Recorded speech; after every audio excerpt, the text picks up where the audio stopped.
오늘 우리에게 주시는 하나님의 말씀은 마태복음 25장 1절부터 13절에 나오는 말씀입니다. 신약성서 43면에 있습니다.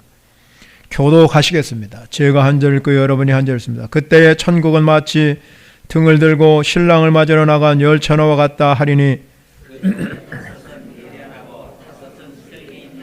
미련한 자들은 등을 가지되 기름을 가지지 아니하고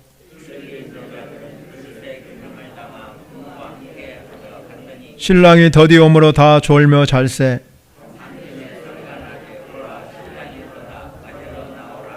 이에 그 처녀들이 다 일어나 등을 준비할세.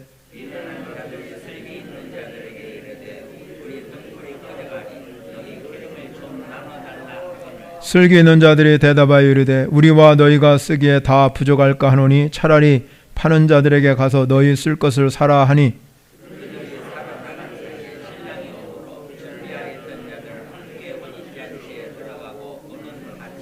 그 후에 남은 처녀들이 와서 이르되 주여 주여 우리에게 열어 주소서.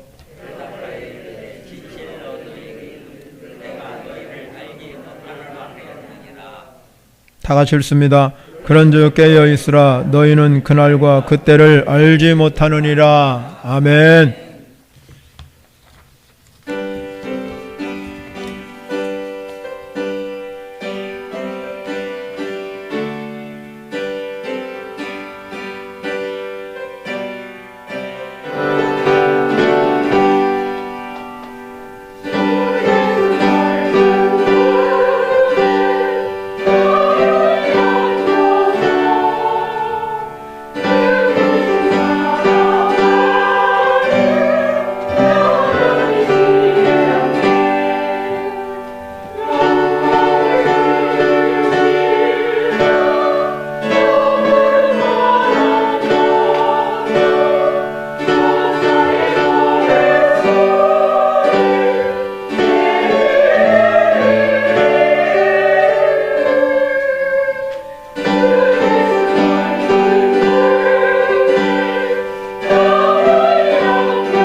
할렐루야. 우리 전우자분 인사하겠습니다. 잘 오셨습니다. 은혜 받고 가시기 바랍니다. 예. 하나님 아버지 은혜를 감사합니다. 오늘도 주의 전에 나와서 하나님께 찬양하며 경배한 우리 모든 성도들을 축복해 주시길 원합니다. 코로나19 바이러스가 확산세에 있지만 하나님, 우리가 두려워하지 말고 떨지 아니하고 하나님을 바라보고 승리하는 신앙생활 되도록 도와주시옵소서. 믿는 자에게 이런 표적이 따라온다고 그랬습니다. 무슨 독을 마실 자로 해를 받지 않는다고 분명하게 말씀하여 주셨사오니 그 약속을 붙들고 오늘도 승리한 하루 되게 하여 주시옵소서. 오늘도 여기 예배하는 모든 성도들을 보혈로 덮어 주시옵소서. 그래서 예배하는 한 시간 행복하고 기쁨의 시간이 되게 하시고 말씀을 증거할 때 하나님 말씀을 전하는 자나 듣는 자나 성령의 인도를 받는 귀한 시간 되게 하여 주옵소서. 예수님으로 기도합니다. 아멘. 금주부터 우리가 이제 4주간 걸쳐서 성탄절까지 이 대림절이라고 교회력에서 말하고 있습니다. 대림절 또는 대강절이라고도 말하는데 이 의미는 강림절이라는 뜻입니다. 강림절이라는 것은 우리가 잘 알다시피 온다, 도착한다 하는 뜻입니다. 라틴어에서 유래된 것인데요. 이 절망의 땅에서 이 메시아를 기다렸던 유대인들은 이 메시아가 오게 되면은 평화를 증거하고 뭔가 우리에게 회복의 역사가 일어날 줄 알았습니다. 그래서 유대인들은 자신이 살고 있는 그 시대에 병들고 부패하고 뒤틀려 있는 이 세상 속에서 정말로 예수 그리스도가 오시면 이러한 모든 것들이 회복될 것이라고 생각하면서 그들이 메시아 그리스도를 기다리는 절기였습니다. 주님이 오신다는 이 놀라운 사건은 우리 예수님이 초림하신 후부터 지금까지 모든 성도들이 고대하고 소망하는 일이었습니다. 그래서 찰스 웨슬리라는 사람은 찬송가를 7,000개를 썼는데 그 7,000개의 찬송시 가운데 5,000개 정도는 거의 재림의 내용을 담고 있다고 합니다. 그만큼 우리는 주님 오심을 사모하고 기다리며 준비하는 그런 신앙생활이 얼마나 소중한가 하는 것을 우리가 알게 됩니다. 왜냐하면 많은 사람들이 주님 오시기 전까지는 이 세상은 무질서하고 위험하다고 그러죠. 통제할 수 없다고 그럽니다. 그런데 이 통제할 수 없는 세상을, 이 질서를 누가 회복할 수 있겠습니까? 누가 이러한 핵위험으로부터 막아줄 수 있겠고 이런 지금 우리 시대에 있는 전염병을 박멸할 수 있겠습니까? 누가 홀로 세상을 통치할 수 있을 것입니까? 유일한 해결차는 오직 한 사람, 예수 그리스도인 줄 믿으시기 바랍니다. 예수 그리스도가 이 땅에 오신 이유는 딱 한 가지입니다. 죄에 빠져서 갈 바를 알지 못하고 방황하는 모든 백성을 예수님께서 구원하기 위해서 우리를 위해서 오셨답니다. 그래서 예수라는 뜻은 이는 그가 자기 백성을 그들의 죄에서 구원할 자임이라 하는 뜻을 가지고 예수라고 증거하고 있습니다. 목자들이 예수님의 탄생을 기다리면서 누가복음 2장 11절에 가면 너희를 위하여 구주가 나셨다. 그런데 곧 그리스도 주시다. 이렇게 기록하고 있습니다. 그래서 예수는 주인이시며 통치자시라는 겁니다. 그럼에도 불구하고 세상에 유대인뿐만 아니라 오늘 우리가 살고 있는 이 시대도 예수를 알지 못하는 사람이 굉장히 많습니다. 그래서 요한은 요한복음에서 그가 세상에 계셨음에 세상은 그로 말미암아 지은 바 되었는데 세상이 그를 알지 못한다 그랬습니다. 자기 땅에 왔는데도 자기 백성이 영접하지 아니함을 이야기하고 있습니다. 즉 메시아를 고대하며 기다리던 이스라엘 백성들은 예수 그리스도가 그 땅에 오셨음에도 불구하고 우리에게 오실 메시아는 저렇게 말구익관에서 낮고 천한 몸으로 탄생할 뿐이 아니라는 거죠. 화려한 궁전에서 권세를 가지고 화려한 왕복을 입고 모든 사람에게 나타날 것을 고대했습니다. 그러나 여러분, 하나님의 아들인 예수 그리스도는 가장 낮고 천한 모습으로 이 땅에 오셨으니까 여러분 알아주는 사람이 없었다는 것입니다. 그러나 여러분, 예수 그리스도가 이 땅에 오신 것은 예수 그리스도 안에는 생명과 영생이 있기 때문에 그를 영접하고 그를 믿는 자는 영생을 얻고 구원을 받게 되는 줄 믿으시기 바랍니다. 구원받은 하나님의 백성, 우리가 이제 영생을 얻었고 구원을 받은 하나님의 백성은, 그러면 우리가 언젠가는 이제 우리는 이 땅을 마감할 날이 오겠죠. 또 언젠가는 주님이 오실 때가 있겠죠. 그렇기 때문에 우리 사랑하는 성도 여러분은 주님이 다시 오심을 기다리면서 살아가는 삶을 살아야 될 줄 믿으시기 바랍니다. 주님께서 부활 후에 승천하시고 나서 천사들을 통해서 사도행전 1장 11절에 갈릴리 사람들아 어찌하여 서서 하늘을 쳐다보느냐, 너희 가운데 하늘로 올려지신 이 예수는 하늘로 가신 본 그대로 오시리라 하였느니라. 본 그대로 오신대요. 그래서 여러분, 이제 재림하시는 주님께서는 이제 우리를 구원하기 위해서 오는 게 아니라 우리를 심판하시고 우리를 영광 가운데 우리를 맞이하기 위해서 오신다 이 말이에요. 여러분, 우리의 성경, 마지막 성경인 요한계시록 22장에 뭐라고 기록하고 있나? 보라, 내가 속히 오르니 내가 줄 상이 내게 있어 각 사람에게 그가 행한 대로 갚아 줄 것을 약속하고 있다 이 말이에요. 그러면 다시 오실 예수님은 우리에게 상급을 허락하여 주시고 우리에게 또 영광 가운데 여러분 잘했다 칭찬받는 종으로 하나님께 맞이해 주신다 이 말씀입니다. 그러므로 대림절을 맞이한 이 4주간에 여러분이 내가 재림을 기다리면서 주님 오심을 기다리면서 이 땅에 살아가면서 어떻게 살아갈까? 자세가 분명해야 됩니다. 자세가. 오늘 이 자세를 여러분이 가지고 살아가게 되면 여러분의 신앙생활에 하나님의 역사가 일어날 줄 믿으시기 바랍니다. 오늘 본문에 가면 이 자세를 이렇게 말하고 있습니다. 25장 1절, 그때 천국이 마치 등을 들고 신랑을 맞으러 간 열 처녀와 같다, 이렇게 비유로 설명하고 있습니다. 즉 성경은 예수 그리스도는 우리의 신랑이시고 우리 성도 여러분은 열 처녀와 같은 신부라 이 말입니다. 구약에 보면 하나님도 이스라엘 민족을 선택해서 서로 사랑을 약속했습니다. 얼마나 하나님께서 이스라엘 민족을 사랑했으면 성경에 보면 나의 신부라 이렇게 표현했습니다. 그럼에도 불구하고 이스라엘 백성들은 끝없이 하나님을 배반하고 반역하고 행음을 행했습니다. 그래서 하나님은 어쩔 수 없이 구약, 이 옛 언약이에요. 구약은. 그래서 옛 언약을 벗어버리고 새 언약, 신약은 새 언약이라 이 말이에요.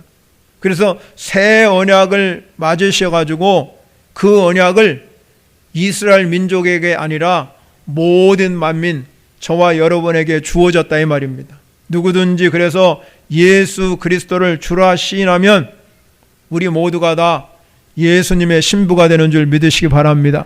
그리고 하늘나라의 상속을 받게 되는, 이 땅하고는 비교할 수 없는 하나님의 나라의 상속을 받게 되는 역사가 일어난다 이 말이에요. 오늘 본문에 이렇게 예수님이 비유로 말씀합니다. 주님의 신부인 우리 열 처녀가 예수 그리스도의 신랑을 맞이하기 위해서 등을 들고 나가야 된다. 그럼 우리가 이 본문 말씀은 여러분 우리의 상식으로나 우리의 결혼 풍습으로는 이해가 되질 않는 거예요. 우리 결혼은 화려하고, 우리 결혼할 때 보면 지금 결혼은 엄청나게 화려하게 하잖아요. 어제도 제가 결혼식에 갔다 오는데 이렇게 스크린에 비춰보는 거 보니까 너무 막 신랑 신부가 좋아하는 거예요. 그러다가 이혼하면 어떡할까? 얼마나 좋아하는지 몰라요. 그런데 여러분 그 스크린에 비춰지는 그러한 모습들이 계속 여러분 이 여러 쌍들이 나와서 결혼식 하니까 여러 명이 비춰지더라고요. 그런데 여러분 지금 우리가 결혼하는 걸 여러분이 상상하면은 오늘 이 말씀을 이해할 수가 없습니다. 그 당시에 이 유대인의 제가 문헌을 찾아보니까 이 유대인의 결혼식은 우리가 상상하지 못하는 거, 밤에 결혼식을 했대요. 밤에 결혼식을 하는데 아마 그 당시에는 시계가 없었어요. 그래서 신랑이 신부 집에 도착해야 예식이 진행됐대요. 그래서 어떤 때는 상황에 따라서는 언제 오냐면 초저녁에 올 때도 있고, 어느 때는 이 시계가 없으니까 밤늦게 도착할 수도 있다는 겁니다. 그러므로 신부는 집에서 신랑이 언제쯤 도착할지 모르는 상황에서 기다려야 된다. 밤새 기다릴 준비를 해야 된다는. 그래서 신부인 이 10명의 처녀들이 신랑을 맞이하기 위해서 그 당시에 등을 준비해야 된대. 등을 이렇게 등을 다 준비해 가지고 신랑을 맞아. 그리고 이 신부 처녀들이 들고 나간 등불은 어떤 등불과 같으냐면 올림픽 여러분 성화에 이 봉송하는 토치 형태의 불이었대요. 그래서 이 신랑을 맞이하기 위해서 이 동구 밖에 가서 기다리고요. 언제 올까? 그런데 이 오늘 본문의 10처녀의 비유에서 슬기로운 5처녀, 미련한 5처녀 이렇게 이야기하고 있어요. 그런데 슬기로운 5처녀는 이 등만 준비한 게 아니라 신랑이 언제 올지 모르니까 기름까지 준비해 갔고, 미련한 5처녀는 그냥 신랑이 오겠지 생각하고 등만 들고 이 기름은 여기 있겠지요. 그리고 여러분 갔습니다. 그런데 여러분 미련한 5처녀가 가지고 있는 이 등에는 계속 신랑이 안 오고 기름은 타들어가는 거예요. 기름은 없어지는 거예요. 그래서 여러분 이 미련한 5처녀는 그만 신랑이 더디 오면 불이 꺼져버려서 신랑을 맞이할 수 없었고, 슬기로운 5처녀는 계속 기름을 채워서 신랑 올 때까지 등불을 가지고 있었기 때문에 신랑을 맞이할 수 있다는 거예요. 그럼 오늘 비유는 여러분 무엇을 상징합니까? 예수 그리스도가 초림하실 때는 우리를, 저와 여러분을 구원해서 이렇게 하나님께 예배를 드리고 기도를 드리고 하나님과 동행하고 살다가 언젠가는 주님이 오시는데, 그때까지 저와 여러분이 신앙생활하면서 주님 언제 오실지 아무도 알지 못하기 때문에 우리는 등불을 꺼치지 말아야 된다는 거예요. 등불을 날마다 밝혀줘야 됩니다. 바다를 항해하는 배가 자기의 도착지로 오려면 저 멀리에서 등대에서 환하게 비춰주는 이 등불을 보고, 등대를 보고 오듯이 여러분의 신앙생활에서 가장 중요한 것이 오늘 이 대림절에 등불을 끄지 않는 성도가 되시기 바랍니다. 그러면 등불을 끄지 않은 신앙생활을 하려면 어떻게 해야 되느냐? 우리가 먼저 준비할 게 등불을 준비해야 등불을 끌 수 없지요. 먼저 준비할 것은 등불을 준비하셔야 됩니다. 그러면 오늘 예수님께서 비유로 설명하는 이 말씀 속에서 등불은 무엇을 비유할까 하는 겁니다. 성경을 찾아보면 시편 119편 105절에 가면 주의 말씀은 내 발의 등이요 그랬어요. 내 길에 빛이니라. 시편 119편 130은 주의 말씀을 열무로 우둔한 자에게 비춰주는 거예요. 깨닫게 된다. 잠언 6장 23절에 대저 명령은 등불이라 그랬어요. 법은 빛이요. 훈계의 책망은 생명의 길이다. 그러니 성경을 여기 말고도 여러 군데에서 성경은 등을 비유할 때 말씀을 말하는 거, 하나님 말씀. 즉 말하자면 이 등은 우리의 어두운 영혼을 밝게 비춰서 우리의 살아가는 삶의 가이드가 바로 하나님의 말씀인 줄 믿으시기 바랍니다. 그래서 하나님 말씀은 살아있고 운동력이 있어. 이 하나님 말씀이 살아있고 운동력이기 때문에 우리의 관절을 찔러 쪼개기까지 한다 이 말입니다. 여러분, 매일매일 우리가 하나님 말씀을 듣고 묵상하고 읽고, 그래서 하나님 말씀이 그냥 동화책 이야기가 아니고 신문 같은 그런 말씀이 아니라 여러분이 하나님의 말씀을 읽을 때마다 묵상할 때마다 살아계신 하나님의 말씀으로 들어야 된다 이 말입니다. 그게 등불이 되는 겁니다. 그러면 그 말씀을 내가 이 하나님의 말씀이 살아있다고 믿고 그 말씀을 읽어갈 때에 나도 모르는 사이에 하나님 말씀이 능력이 되어서 그 말씀을 지킬 수 있도록 하고 순종할 수 있게 하신다 이 말입니다. 그래서 우리가 이 땅에 살아가면서 예수님께서 우리를 향해서 너희는 세상의 빛이 되라, 너희는 세상의 소금이 되라 그러면서 먼저 자신이 빛이다, 빛으로 오셨다. 요한복음 1장 9절에 가면 참빛 곧 세상에 와서 각 사람에게 비추는 빛이었다. 요한복음 1장 5절에 이렇게 말합니다. 빛이 어두움을 비치는데, 어두움은 여러분 이 세상을 가리키잖아요. 그런데 어둠이, 이 세상이 빛을 비춰도 깨닫지 못한다 이 말이에요. 그거를 우리에게 하나님께서, 예수님이 이 땅에 오셔서 우리에게 위임해 주셨어요. 우리에게 위임해 주시면서 너희는 세상에 이렇게 빛을 비추고 사는 역할을 감당하거라. 그러면 여러분, 우리가 빛을 비추는 역할을 감당하려면 그냥 내가 세상을 살아가 갖고 빛을 비출 수가 없어요. 우리가 밝은 빛을 비추려면 여러분이 먼저 하나님 말씀이 내 안에서 살아서 역사하셔야 된다 이 말이에요. 그 말씀이 능력이 되고, 그 말씀이 나에게 기적이 되고, 그 말씀이 나에게 축복이 되어서 다가와야, 내가 이렇게 하나님 말씀을 읽고 묵상하고 하나님 말씀을 지켜 순종하니까 하나님의 역사 하시더라 이 말입니다. 그럴 때 여러분 빛이 되는 거예요. 빛이 되는 거, 밝은 빛이, 생명의 빛이 거기에서 여러분 일어난다 이 말이에요. 그러므로 사랑하는 성도 여러분, 우리는 이 등불 하나님 말씀을 꼭 가지고, 그 말씀이 그냥 갖고 있는 것만이 아니라 살아서 움직이는 역사가 일어나시기를 바랍니다. 여러분. 두 번째는요, 그러면 우리가 이 등불이 아까도 말씀드렸지만 계속 밝히려면 또 다른 기름을 준비하셔야 돼요.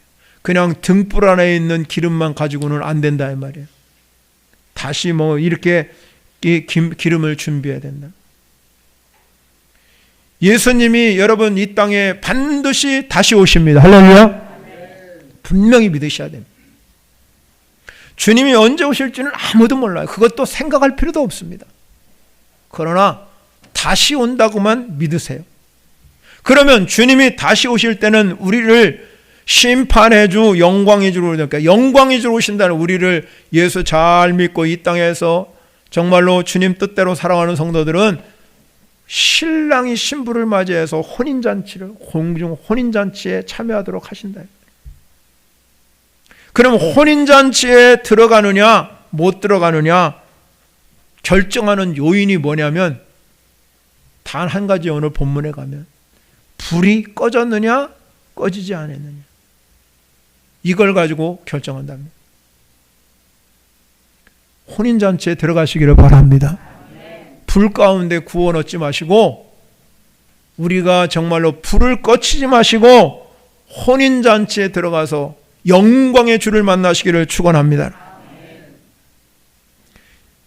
미련한 5처녀나 슬기로운 5처녀가 전부 다 10명의 처녀였습니다. 다 신자들이잖아요. 그러나 여러분, 미련한 5처녀는 신랑이 더디 오는데도 준비를 제대로 못하고, 언제 올지를 모르는데 기름이 떨어져 가요.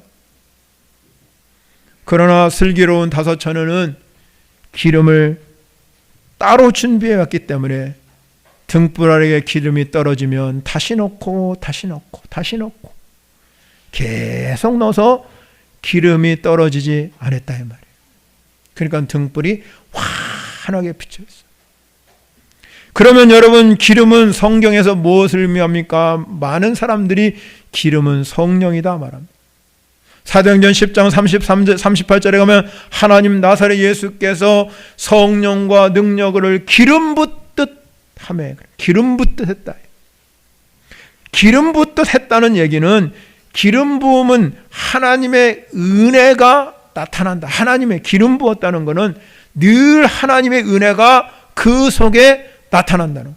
그러니까 이 기름은, 그냥 성령의 기름의 역사는 여러분이 하나님께 예배할 때, 기도할 때, 하나님 함께 할 때는 하나님 은혜가 계속적으로 나타나는 역사가 일어나야 된다 이 말이죠.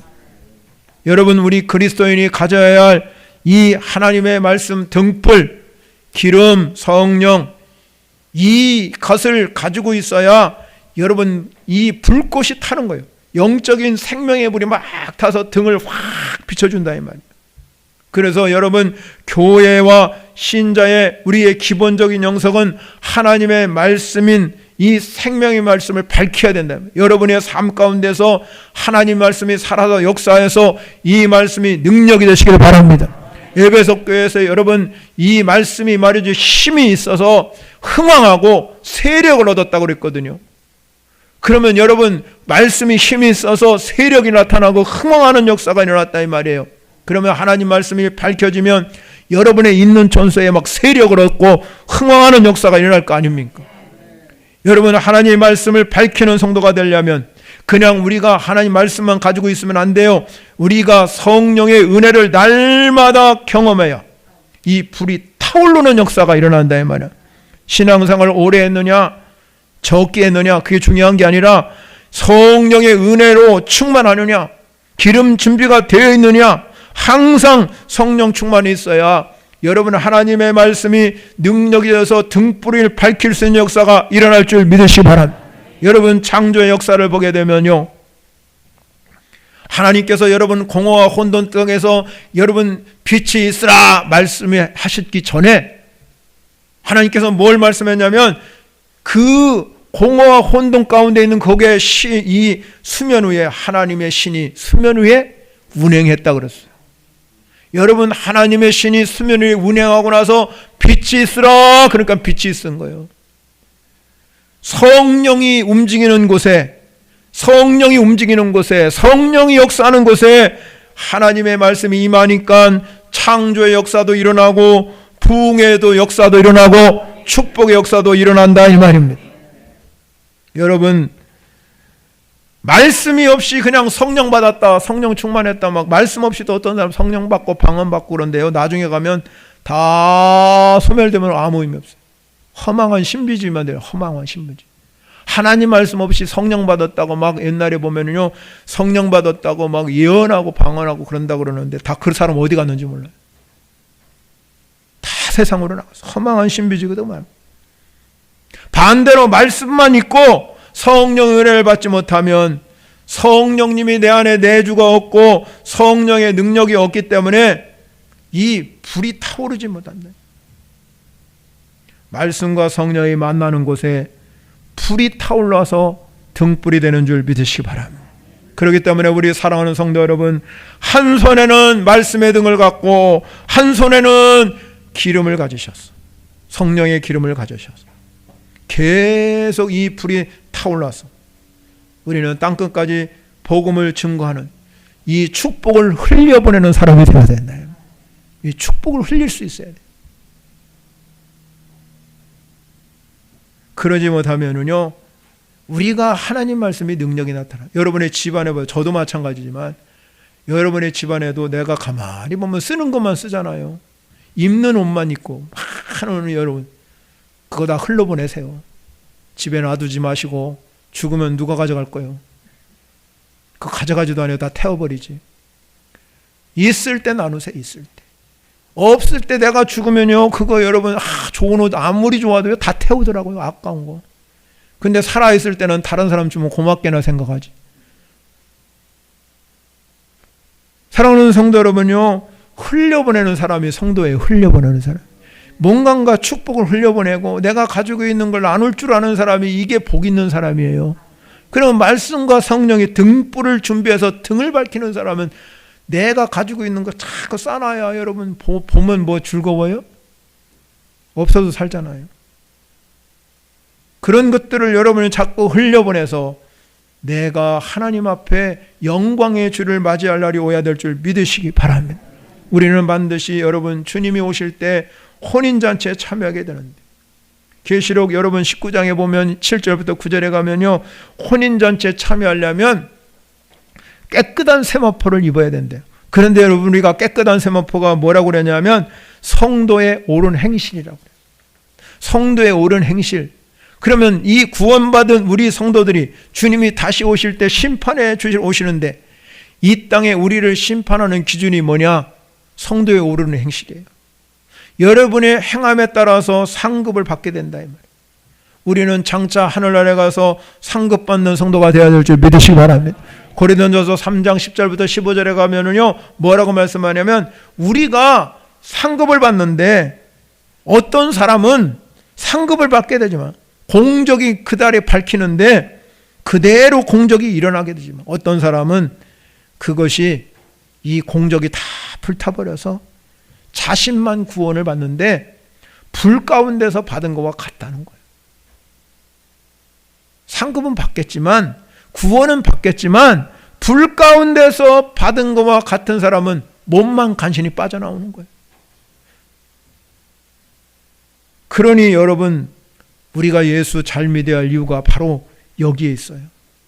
말씀과 성령으로 무장한 그리스도인이 되어서 우리는 내 공적이 불타지 아니하고, 공적을 여러분이 다 세워져서 여러분이 이 땅 위에서 살아가면서 자꾸 여러분의 축복을 여러분의 가지고 있는 것을 흘려보내서 세상에 빛을 발휘하는 성도 여러분이 되시기를 바랍니다.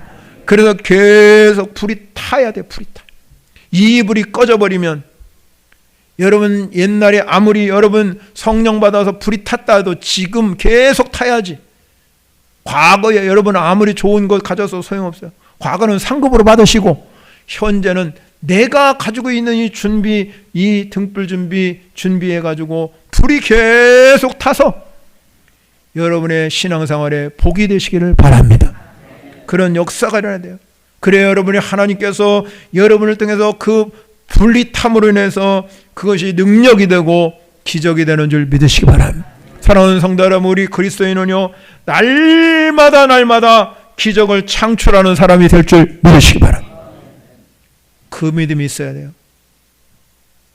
그 믿음이 없으면요, 하나님의 은혜가 없어요. 다니엘 21일 기도하면서, 여러분 저도 좀 몸이 갑자기 아파가지고 조치를 안 했어요. 근데 하나님이 다니엘 기도 때 하나님 저를 고쳐주시더라고요. 그래서 이전으로 돌아갔어요. 똑같이 이전으로 돌아가더라고요. 여러분 몸은 자기가 알잖아요. 몸이 아침에 일어나 보면 알고, 저렇게 살력을 보면 알아요. 근데 다니엘 기도를 딱 끝나고 나서 하나님이 제 몸을 만져주시더라고요. 여러분, 하나님은 이렇게 자가치료가 되도록 만드셔요. 자기를 하나님이 만져주시는 거예요. 나를. 자가치료가 되는 거예요. 이게 기적이거든요. 인간은 누구나 다 여러분 아플 수 있고 힘들어할 수 있는데, 하나님이 나를 만지시는 걸 알아야 돼요. 그러면 하나님 나를 만지시면 내가 여러분 자가치료가 되는 거잖아요. 그러니까 늘 이 기적을 창출하는 역사는 내 안에 계신 성령님이 역사하기 때문에 그 놀라운 일이 이루어가는 거예요. 인간이 뭐 한계가 있잖아요. 아무리 여러분이 운동 열심히 하고 밤 잘 먹고, 왜 이건희 회장은 그렇게 쓰러져서 몇 년 동안 있겠습니까? 생사봉은 하나님께 있는데. 그러나 우리가 알 수 있는 것 딱 한 가지는 있어요. 그건 뭐냐면, 성령님이 내 안에 역사하기 시작하면 그게 자꾸 자가치유가 되는 거예요. 믿으십니까 여러분? 그래서 내일마다 강건해지는 거예요. 또 자꾸 여러분들도 연세가 드시니까, 연세 드셨으니까 자꾸 들여가면서 아픈 것이 생길 거예요. 그때마다 하나님, 내게 주시는 하나님의 성령을 통해서 나도 치유되게 해주십시오. 이게 바로 자가치유. 그런 기적이 창출되는 것은 내 힘으로 되는 게 아니라 여러분 성령님의 은혜로 되는 줄 믿으시기 바랍니다. 마지막 세 번째 중요한 것은, 그렇다면 우리가 이렇게 등불이 계속 타오르면 기름 준비, 등불 준비 돼야 되는데, 성경은 우리에게 13절에 가서 그렇게 말합니다. 그런즉 깨어 있으라. 너희는 그날과 그때를 알지 못하느니라. 우리가 해야 할 한 가지예요. 깨어 있으라는 겁니다. 마지막 때 우리 살아가는 성도 여러분, 주님을 재림을 기다리는 우리 성도의 최대 의무는 깨어 있는 거예요. 깨어 있다는 것은 무슨 뜻입니까? 마태복음 26절에 가면 예수님이 겟세마네 이 동산에 십자가를 지기 전에 겟세마네 동산에서 기도를 했는데 제자들은 자고 있어요. 그러니까 여러분, 제자들을 향해서 시험에 들지 않게 깨어 있어 기도하라 그랬어요. 깨어 있어 기도하라. 베드로전서 4장 7절에 만물이 마지막에 가까웠으니 그러므로 너희는 정신을 차리고 근신하여 기도하라. 정신을 차리는 깨어 있으라는. 그러므로 여러분, 깨어 있다는 의미는 깨어서 기도하라는 의미입니다. 우리가 깨어 있어 기도하라는 것은 성령 충만한 삶을 살기 위해서 기도하라는 겁니다. 성령 충만하게 되면 말씀이 살아서 내 영혼을 새롭게 하고 내 영혼을 하나님의 능력으로 역사한다는 말입니다. 그래서 여러분, 기도가 살아야 여러분 개인도 살고 교회도 살고 여러분의 인생도 사는 줄 믿으시기 바랍니다. 그리고 성령 충만한 사람이 돼요. 기도 않는 사람이 성령 충만하는 이야기를 저는 들어본 적이 없습니다. 기도하지 않는 교회가, 성령 충만한 교회가 있을 수 없습니다. 왜냐하면 기도한 만큼 하나님께서 일하기 때문에 여러분, 우리는 기도해야 살 길이 열리는 줄 믿으시기 바랍니다. 그래서 깨어 있다는 것은 우리가 이 기름 준비가 계속 해야 된다는 겁니다. 골로새서 4장 2절에 가면 기도를 계속하고 기도에 감사함으로 깨어 있으라, 그렇게 말씀하고 있습니다. 우리 그리스도인들은 기도는 생명이요 호흡이기 때문에 기도가 살아나야 말씀도 강력한 역사를 통해서 여러분의 삶의 현장에 나타나게 되고 성령의 충만함도 받게 될 줄 믿으시기 바랍니다. 예수님께서 승천하실 때 제자들에게 말씀했잖아요. 내가 갔다가 다시 올 것이다. 그러나 너희들에게 말한다. 예루살렘을 떠나지 말고 내가 분부한 성령을 충만히 받게 되라. 성령 세례를 받으라. 그들이 여러분 모여가지고 열흘 동안을 무엇겠습니까? 그냥 가만히 성령 주신다니까 가만히 있었습니까? 목숨 걸고 기도했어요. 예수님이 승천에 올라가면서 여러분 성령 세례를 받으라고 그랬는데 가만히 있으면 성령 세례 받는 게 아니라 열흘 동안 목숨을 걸고 120명이가 주여 우리가 하나님의 약속한 대로 성령을 부어주십시오. 그러니까 성령님이 바람처럼 불처럼 그 여러분 장소를 흔들어 엎어버렸습니다. 그러니까 여러분 베드로가 뭐랬냐면 이 사람들은 새술에 취한 것 같다고 그랬어요. 여러분 성령 체험이 일어나야 될 줄 믿으시기 바랍니다. 성령 받아야 내가 사는 거예요. 교회 왔다 갔다 했고 성령 못 받아요. 기도해야 성령 받는 거예요. 성령을 체험하면요 달라요. 여러분 환상을 보고 꿈을 보고 비전을 보고 예언을 하고 하나님의 능력을 체험하고 기적이 나타난다 이 말입니다. 그럼 예수를 믿을 때 활력이 있잖아요. 능력이 생기는 겁니다. 열심히 생겨요. 봉사할 힘이 생기고 자꾸 주를 위해서 살려고 노력하는 거예요. 제가 아무리 여러분 수요일날 오십시오, 뭐 새벽에 오십시오, 다니엘교회도 오십시오, 그렇게 안 해도 성령 받은 사람은요 자기들이 몰고 다녀. 사람들을. 할렐루야. 그런 믿음이 있어야 돼요. 성령 받은 사람은요 그렇게 달라지는 거예요. 왜? 주님이 내 안에 계시는 게 너무나 기쁜데 지금 집에 있을 때가 아닙니까? 함께 와가지고 막 기도하고 부르짖고 성령 받고 능력 받고 하나님의 응답이 나에게 체험되게 하시고 그 능력이 내 삶에 적용돼서 내가 기도하는 대로 이루어지고 하나도 그래. 어떤 목사님이 그러더라고요. 자기가 기도하니까 다 이루어졌는데 하나 이루어진 게 하나 이루어지지 않은 게 있대. 뭐가 이루어지지 않았는데 자기 딸이 결혼을 못했대요. 나이는 많은데. 그러면서 그러더라고요. 하나님이 다 자기를 이루어졌는데 왜 그건 안 이루어질까? 이루어지겠지. 그랬더니 결혼 소식이 들려왔어요. 하나님은 정확하신 분이에요. 하나님은 한 뼘도 거짓이 없습니다. 그러므로 우리는 기도한 대로 나중에 지나가 보면 지금 이루어지지 않은 것 같지만 기도하면 이루어지더라고 말이에요. 이루어지고 역사가 일어나더라. 그렇기 때문에 여러분, 예수님이 십자가를 지고 제자들은 도망간 건 무슨 차이예요? 예수님 뭐 신적인 능력이 있었지만 예수님은 이 땅에서 신적인 능력을 막 사용하지 않았어요.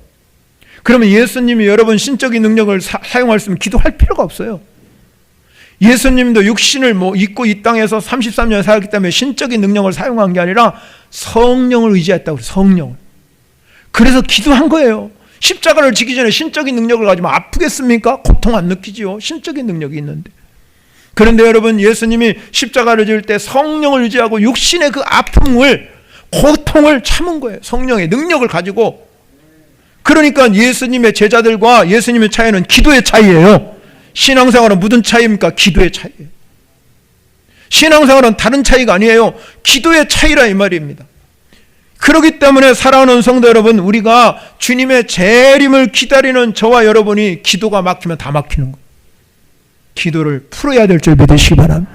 그래야 여러분이 열리고 풀려요. 여러분 문제없는, 여러분 아무리 내가 지금 아이고 나는요 목사님 행복해요. 그래도요 문제 있어요. 세상을 살아가면서 문제없는 사람이 세상에 어디 있습니까? 다 우리가 살고 있는 이 세상은 끝까지 문제투성이, 그런 투성이 속에 살아가면서 문제를 해결할 수 있는 방법은 내가 아니라 하나님이시여. 그러면 우리는 이 땅에 여러분 살아가는 성도 여러분이 말씀의 등불을 밝히고 성령의 능력을, 여러분 기름을 준비해서 날마다 이걸 기름을 채우는 역할은 기도가 하는 거예요. 펌프질은 누가 해요? 기도가 하는 거예요. 그래야 여러분 기름이 채워지고 등불이 밝혀요. 여러분의 세상을 살아가면서 하나님이 진짜 살아계시는구나. 그리고 잠잘 때 여러분 되면은 하나님 너무 감사합니다. 오늘도 하나님이 나와 함께 계시고 내 인생을 책임져 주시고 내가 살아갈 수 있는 능력을 주시니 감사합니다. 그리고 하나님께 붙들며 살아가며 일어날 때마다 하나님 또 하루를 살게 되니 하나님이 공급해 주시길 바랍니다. 이 어려운 시기에 코로나19에서도 하나님 나를 감싸주시고 생명사계로 막아주시고 어려운 순간순간마다 하나님이 지켜주셔서 우리 인생을 하나님이 책임지시는 인생이 되도록 늘마다 여러분 펌프질 기도하셔서 성령이 내 안에 충만하여 말씀의 등불을 밝히는 저와 여러분이 되시기를 축원합니다. 우리 말씀을 통해서 우리 기도하도록 하겠습니다. 다 같이 우리 찬양을 영광을 올려드리겠습니다.